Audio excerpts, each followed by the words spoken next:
नमस्कार, मैं बॉलीवुड एक्टर और प्रोड्यूसर रवि सुधा चौधरी और आप सभी दर्शकों से गुजारिश है कि आइडियल आई न्यूज़ के चैनल को आप लाइक करें, सब्सक्राइब करें और शेयर भी करते रहें हर नई वीडियो को।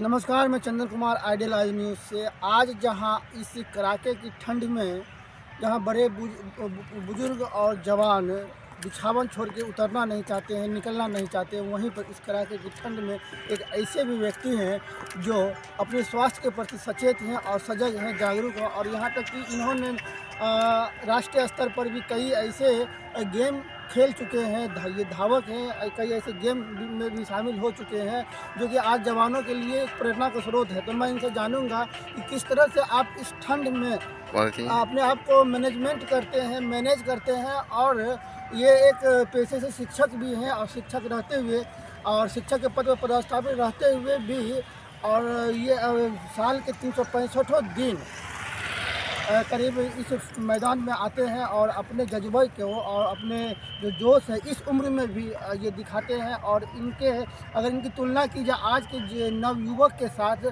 तो वो भी आज इनके सामने फीके पड़ चुके हैं, क्योंकि इनके जज्बे को सलाम मैं करता हूँ। और जहाँ तक इनके पेशे की बात करूँ मैं तो ये पेशे से एक शिक्षक भी है और मैं इनसे जानूंगा कि शिक्षक रहते हुए कि आप किस तरह से अपने समय को मैनेजमेंट करते हैं, समय को नियोजित करते हैं और इस तरह से यहाँ पर फील्ड पर आते हैं। तो मैं इनसे बात करता हूँ।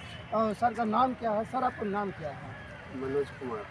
सर आप पेशे से एक शिक्षक भी हैं और शिक्षक रहते हुए भी इस तरह से जज्बे और जोश को दिखाते हैं और फील्ड पर आते हैं, तो क्या कहना चाहेंगे इसके बारे में? देखिए, आज के डेट में हेल्थ अवेयरनेस ज़रूरी है और हेल्थ मेंटेन, उसी को देखते हुए मैं यह करता हूँ और यह मेरा शौक़ भी है, क्योंकि मैं पिछले 10 साल से कुछ नेशनल गेम भी मास्टर चैम्पियनशिप होता है जो कि मेरे लोगों में है। इस बार मैं नहीं जा सका, गोवा में था, तो एक कंपटीशन की भावना ही भी है। यदि मैं प्रैक्टिस नहीं करूंगा तो वहाँ नहीं आ पाऊँ, क्योंकि वहाँ ऑल इंडिया का प्लेयर्स आते हैं और सब जो सिस्टम वाले प्लेयर्स आते हैं, जो इंडियन आर्मी में है, पंजाब पुलिस में है, हरियाणा पुलिस में है, झारखंड में है, डिफरेंस तरह के प्लेयर्स वहाँ आते हैं। तो मैं इतना करते हुए भी आज तक मतलब कि कोई सेकेंड थर्ड प्लेस लेता हूँ, लेकिन अभी तक फर्स्ट प्लेस नहीं हुआ। इसका मतलब है कि काफ़ी कंपटीशन है और उस कंपटीशन में आने के लिए मुझे कड़ी मेहनत करना पड़ेगा। हालांकि मुझे समय का अभाव है, डिपार्टमेंट मुझे समय नहीं देता है, अच्छा तरह से प्रैक्टिस नहीं कर पाता हूँ, समय नहीं दे पाता हूँ, अच्छा ट्रैक की कमी है। फिर भी मैं उस कमी को नज़रअंदाज करते हुए अपनी एम पर हमेशा ध्यान ये रखता हूं। सर अभी भी आप इस उम्र में फील्ड को पकड़े हुए हैं, फील्ड आ रहे हैं और अपने जज्बे को जोश को दिखा रहे हैं शरीर को स्वस्थ रखने के लिए। जहाँ तक कि आज के समय में शरीर को स्वस्थ रखना एक बहुत बड़ी चुनौती है।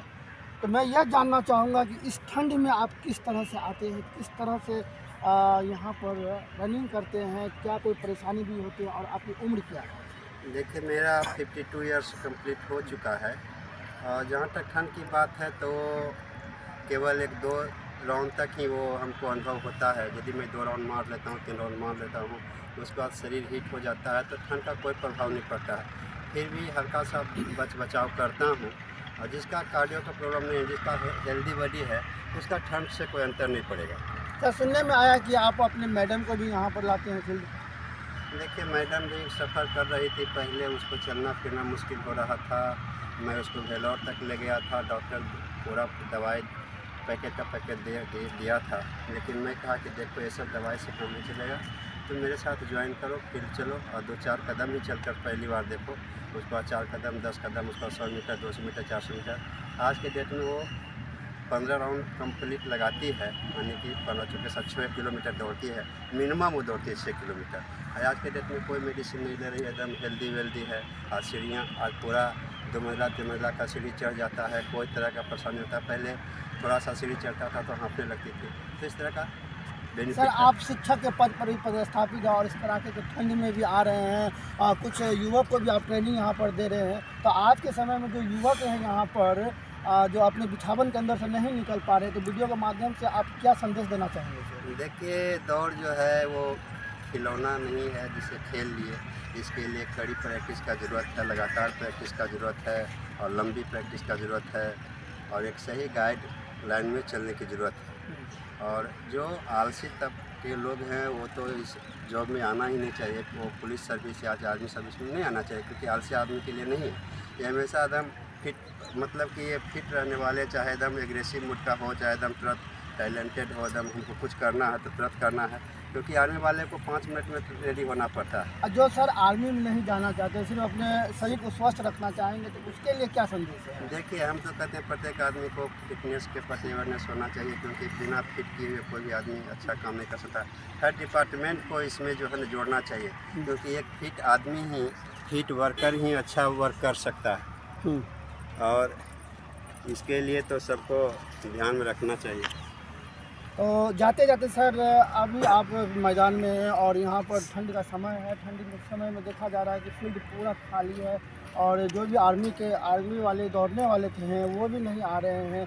तो ऐसे में क्या लगता है कि पूर्णिया में जो आज खेल की जो भावना पैदा हो रही है, क्या वो खेल की भावना सफल हो पाएगी कि नहीं?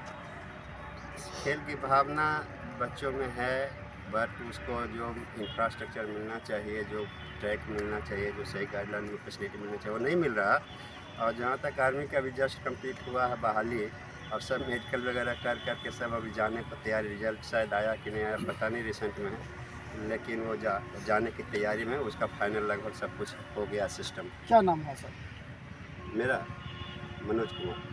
तो ये थे हमारे मनोज सर, जो कि शिक्षक के रूप में पदस्थापित भी है। और यहाँ पर जैसे कि खेल की भावना को देखते हुए कि खेल एक आज के समय में पैशन हो गया है। पहले ज़माने में कहा जाता था कि पढ़ोगे लिखोगे तो बनोगे नवाब और खेलोगे कूदोगे तो बनोगे खराब, लेकिन अब ऐसी बात नहीं है यहाँ पर।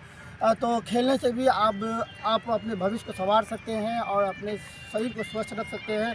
तो इसके साथ मैं आपसे विदा लेना चाहूँगा, लेकिन विदा लेते लेते यह कहना चाहूँगा कि जो भी युवक और जो भी बुजुर्ग आज के समय में जिस तरह से बीमारियां फैल रही है और अपने शरीर को स्वस्थ रखना एक चुनौती बना हुआ है, कृपया करके आप इन सर से प्रेरित होकर आप भी अपने आप को स्वस्थ रख सकते हैं। इस चुनौती भरी जीवन में आप अपने आप को खरा उतार सकते हैं।